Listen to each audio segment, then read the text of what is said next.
Bom dia pessoal, bem-vindos ao Terceiro Anel e à rubrica da revista de imprensa. Hoje é quarta-feira, 12 de fevereiro, já se iniciaram assim os playoffs da Liga dos Campeões e hoje é dia do nosso Benfica voltar a entrar em campo. Vamos ver nossas manchetes? Vamos a isso.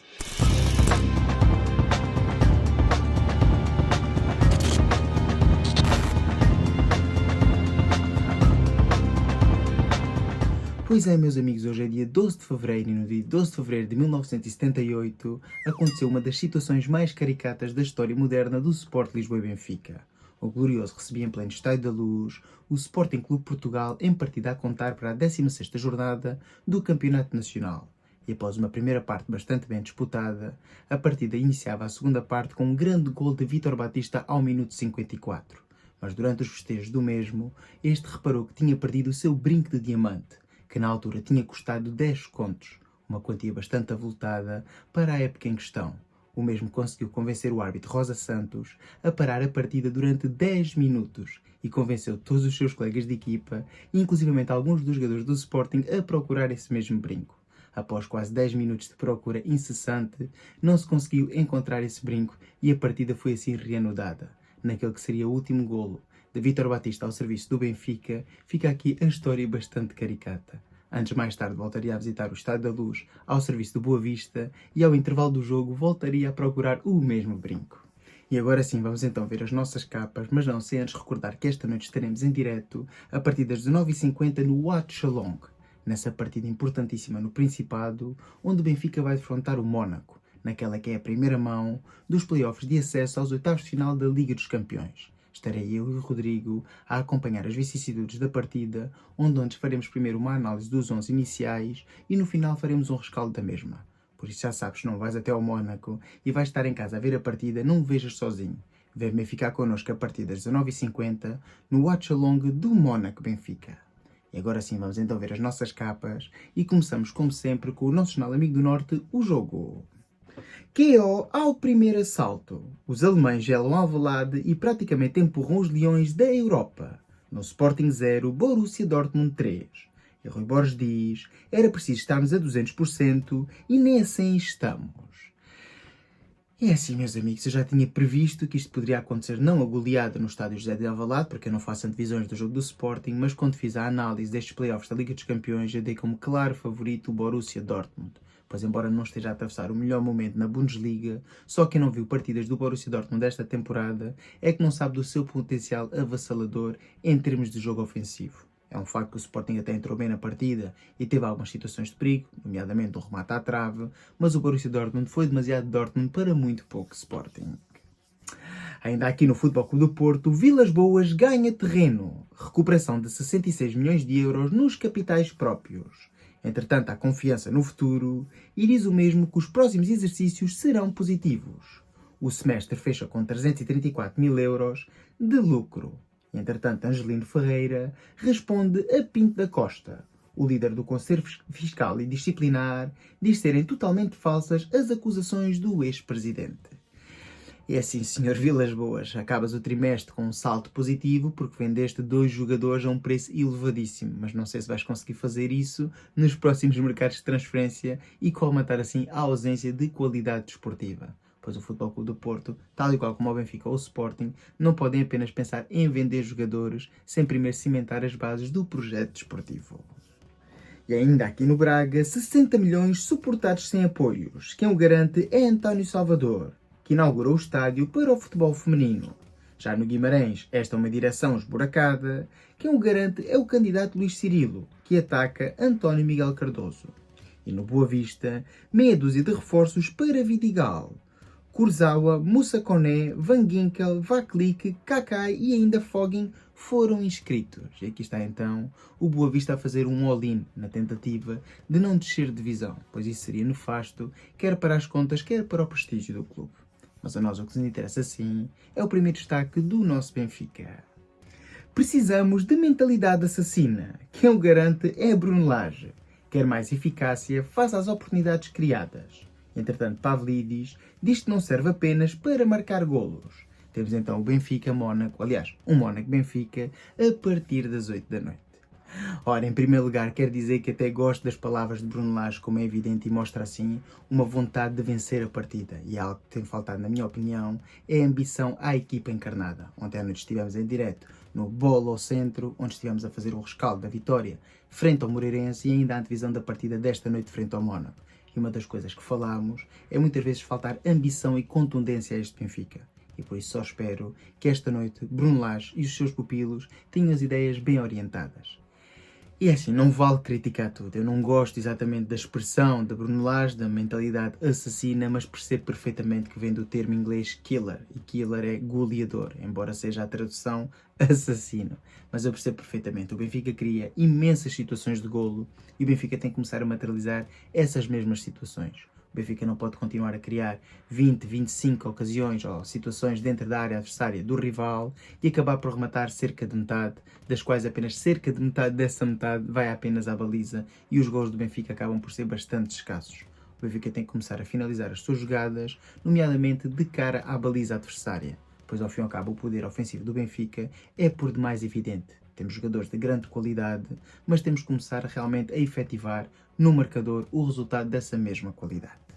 Agora sim, vamos então ver o que é que dizem os jornais da capital e começamos, como sempre, com o jornal O Record. Leão Dortmund ruge na primeira parte, mas cala-se na segunda.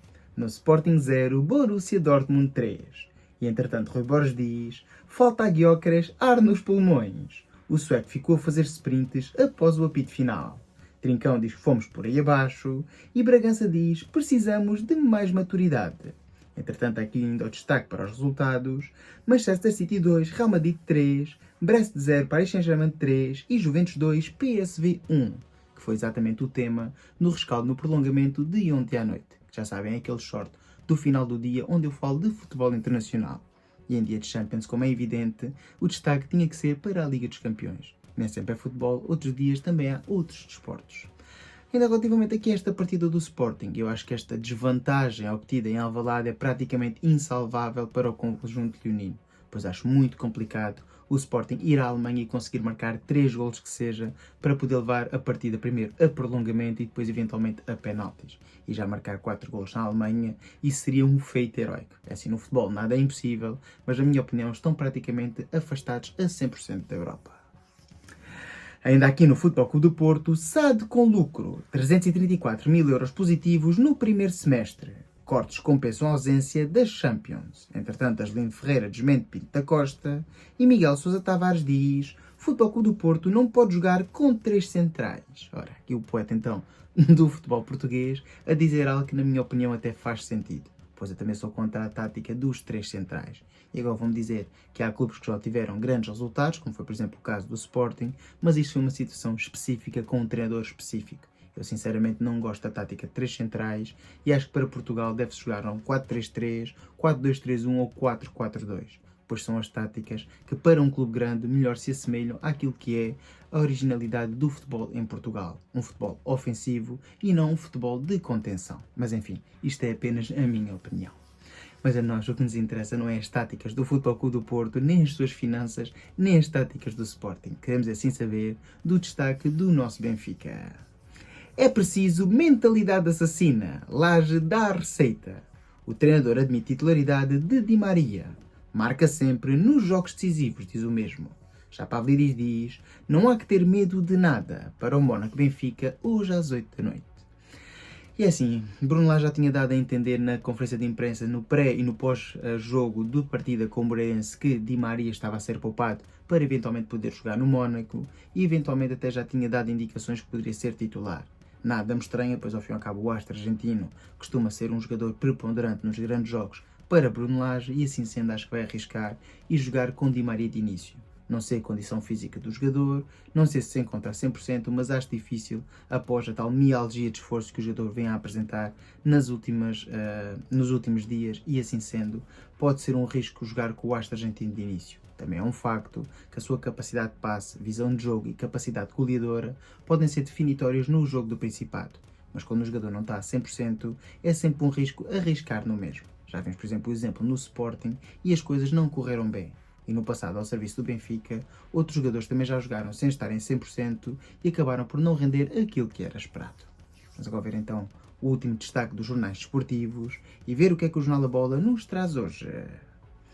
Derrocada. Segunda parte deita tudo a perder. No Sporting 0, Dortmund 3. Rui Borges admite o déficit físico da equipa, mas mantém confiança no trabalho e no título nacional. Sim, porque na Europa duvido realmente que Rui Borges ainda tenha alguma confiança nesta equipa. Ainda aqui na Liga dos Campeões, Real voltou a fazer das suas. No Manchester City, Real Madrid sofreu 2-1 aos 80 e ainda conseguiu vencer no Etihad. Entretanto, Vitinha deslumbra e abre o caminho de penalti. No Brest 0, Paris Saint-Germain 3. E no Juventus 2, PSV 1, Conceição sai do banco e cria o gol do triunfo. Já no Futebol Clube do Porto, primeiro semestre com lucro de 334 mil euros.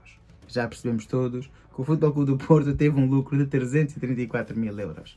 Mas isso não justifica realmente que seja assim uma boa campanha do ponto de vista financeiro. Pois vender os seus dois principais jogadores, ou dois dos seus três principais jogadores, por quantias, na minha opinião, bastante avultadas e que não estavam perspectivadas, pois uma foi uma cláusula de rescisão e outra foi uma venda no mínimo questionável para as Arábias, não deviam justificar este sucesso financeiro de André Vilas-Boas. Mas enfim, é apenas a minha opinião. O nosso time que nos interessa é o derradeiro destaque do nosso glorioso. Não temos medo de nada. Quem o garante é Pavlidis, destemido no Mónaco. O grego, com 7 gols nos últimos 5 jogos, sorriu à ideia de que soltou o ketchup. Entretanto, Bruno Lage prepara 11 de gala que bateu a Juventus, com Di Maria de volta às escolhas, para o Mónaco Benfica, hoje às 8 da noite. E é assim, está feita então a revista da Prensa Desportiva Nacional. Como é evidente, o grande destaque vai para o debacle do Sporting em Alvalade, mas a nós benfiquistas o que nos interessa não é os maus dias do Sporting ou as boas contras do Futebol Clube do Porto, e sim a partida desta noite do nosso Benfica. E volto a dizer, e aqui bastante pragmático, o principal objetivo do Benfica esta noite é obter um resultado positivo. Como é evidente, eu acho que o Benfica tem capacidade para vencer.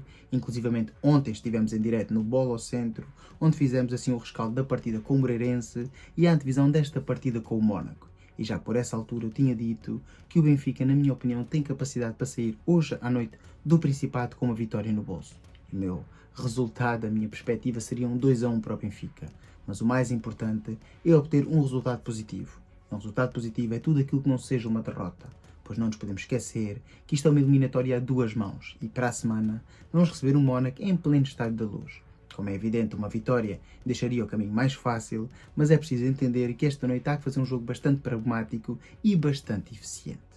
Ainda antes de terminar, quero voltar a recordar que esta noite estaremos em direto a partir das 7h50, onde estarei eu e o Rodrigo a fazer o watch-along desta mesma partida. Faremos uma análise em primeira mão dos 11 e depois faremos uma análise e um acompanhamento das vicissitudes do jogo. No final faremos então um rescaldo, por isso convido a todos vocês que não vão poder marcar presença no Mónaco e que vão ver a partida em casa, não me vejam sozinho. Venham bem ficar connosco aqui no Terceiro Anel a partir das 7h50 no Watch Along do Mónaco Benfica. É assim, está feito então o vídeo, espero que tenham gostado. Se for o caso, dá o like, comenta, partilha, subscreve. Já sabes, para cá, se tiver X, segue no X e ajuda a crescer o canal. Fiquem bem e até ao próximo vídeo. Viva o Benfica!